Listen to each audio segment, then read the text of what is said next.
Unarmed is quite OP in Tainted Grail Fall of Avalon, as you can see in this early to mid game that I'm playing right now on veteran difficulty. The only problem in getting Unarmed to do high damage is that it requires a lot of investments. We're going to have to upgrade heavy gauntlets, which are the crucial item for this build, to very high level in order to get this type of a damage output.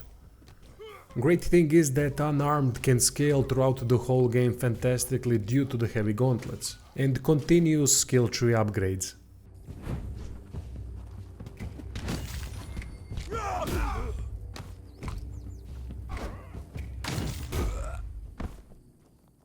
Let's get to the build. As I said, heavy gauntlets are a crucial item for Unarmed.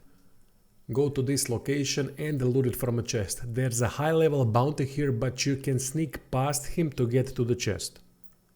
So this can be done very early on in the game if you can reach the north side of Horns of the South.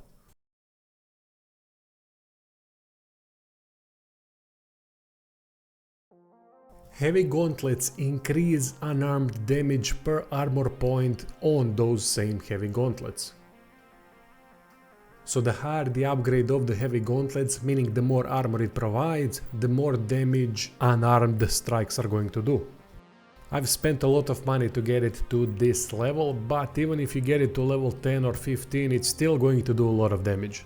So don't panic when you see this plus 21. Chest piece and helm piece are revenants because they increase melee damage by 20% and weak spot damage by 20%. Weak spot are usually heads of humans, so if you hit them in the head, it's a knockout.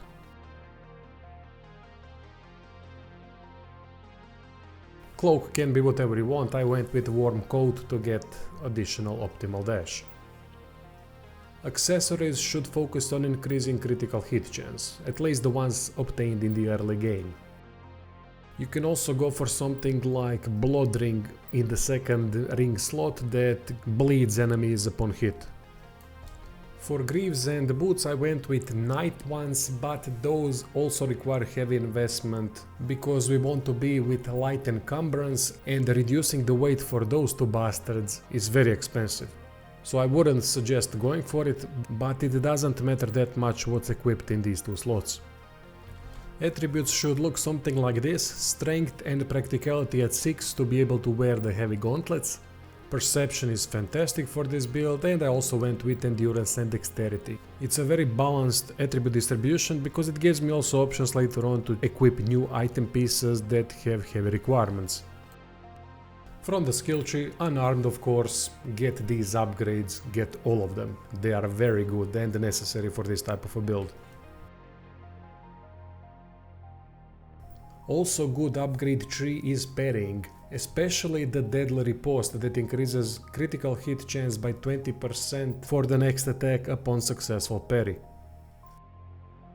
Then we go into the perception tree and critical hits. Increased critical hit chance to increased critical hit damage. Must have upgrades.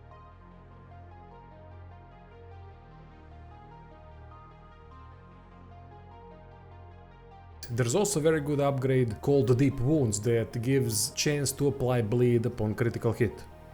Stacking bleed is quite useful, especially if you go with Blood Ring.